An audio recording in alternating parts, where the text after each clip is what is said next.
Next, from Springfield, Senate Minority Leader Christine Radogno gives an address on the options available for Democrats and Republicans to reach an agreement on the state budget. This runs about 10 minutes.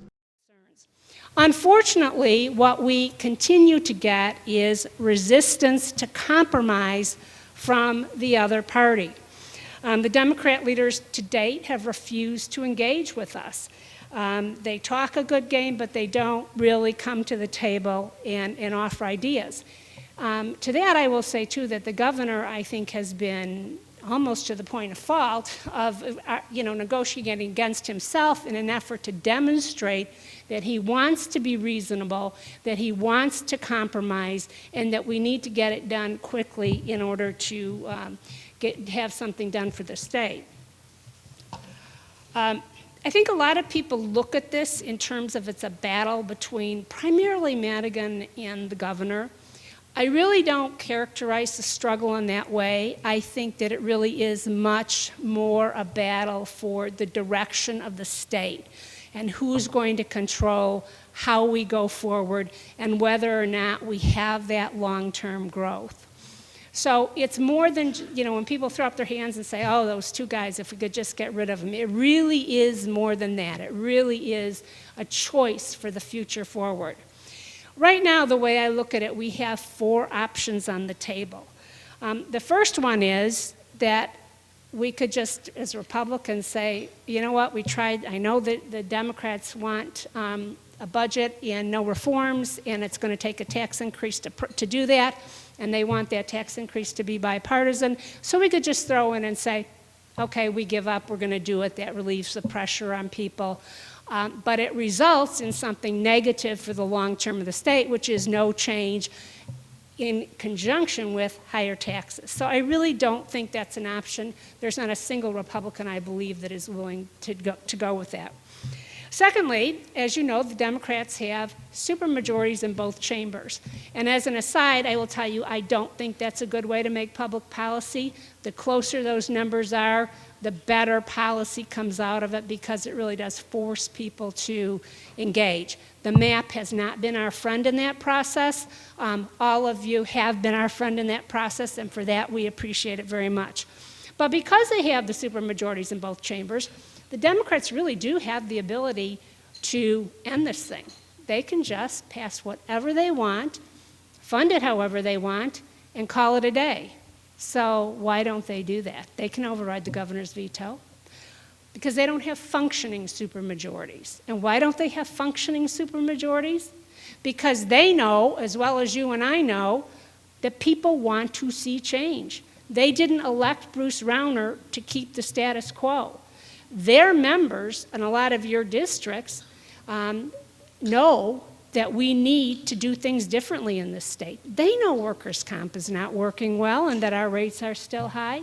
They understand that. They understand that some of the work rules we have in place in collective bargaining don't work. So that's why they can't get a supermajority and just override it.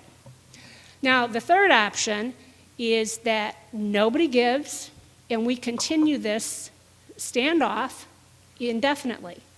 So in that case, schools don't open, we lose universities. That, I think, is a horrific message about Illinois to the rest of the nation if that were to happen. And then we continue that aura of unpredictability and disaster, which makes it very, very difficult for people to invest in this state, expand in this state, because they know there's a problem and someday somebody's going to have to pay for it, and they know it's going to be them at the end of the day. And every single solitary day that this thing continues unresolved, we get another $13 million deeper in the hole. And someone's going to have to pay that bill. And it's going to be us, it's going to be our grandkids, our kids. I mean, it's going to be a real problem. Or people are going to say, I'm out of here. So continuing the standoff is not an option. That leaves the only real option is engagement from the Democrats. Now, I think the pressure that's building, they feel it to a degree. I'm hoping today, I believe the president mentioned that we are going to be having a meeting, that it's the start of, hey, this has gone on long enough, what do we do to resolve it? That remains to be seen. And the question you have to ask yourself is, who are you most responsive to? Your constituents or the people that support you for re-election, those groups that are out there and organized and fund campaigns. And I think at the heart of it, that's where we're at. I don't think there's hardly anybody in this state that doesn't think that we need to do some things differently. So I'm glad you're here. I think that you need to, when you're at the Capitol, talk with your legislators, but don't just talk with the people that you're friendly with. I mean, we need to especially concentrate on the Democrats, because frankly, a lot of Republicans have a similar agenda to what you have. And while it's fun to see those guys, it's more important that you see the other side and ask them not only to be with you, because they'll say, oh, of course, we get it, we're with you.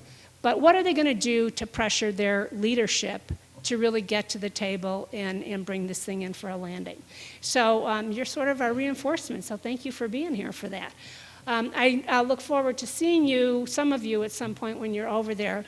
But for now, I'd like to allow an opportunity for questions if anyone has any. I was asking about, follow up to my question to Senator Cullerton earlier, on whether your view of transportation funding can be done at the same time as the budget, so there's just one conversation about revenue, or do you think that that makes it too difficult?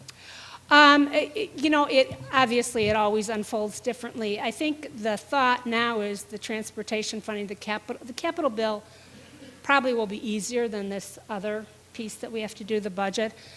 So I'm open to doing it either way.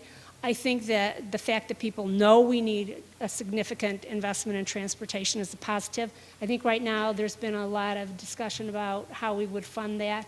So, I think that piece will be easy. I'm willing to do it either way. I honestly believe they'll be done separately, but I'm open. Yeah.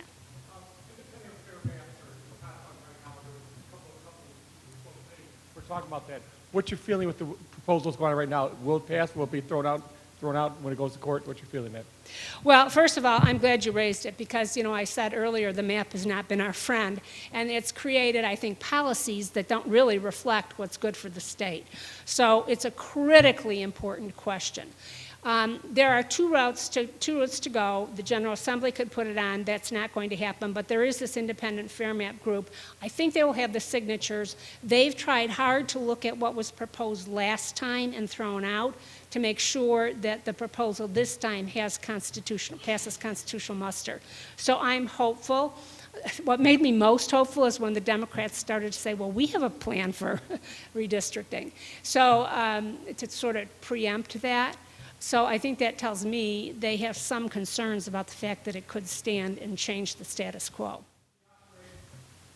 And we're at least double in all our companies as far as our cost of workers' compensation. So I'm not sure where he's getting his information from, but what are you seeing? I mean, can you find more voices of business to talk some sense in these guys, or what do we do there? Well, first of all, President Cullerton also said a few months ago people aren't leaving the state. So, I finally convinced him of that. I think that all of you hold the key to saying that's just not true. I mean, it just is not the fact.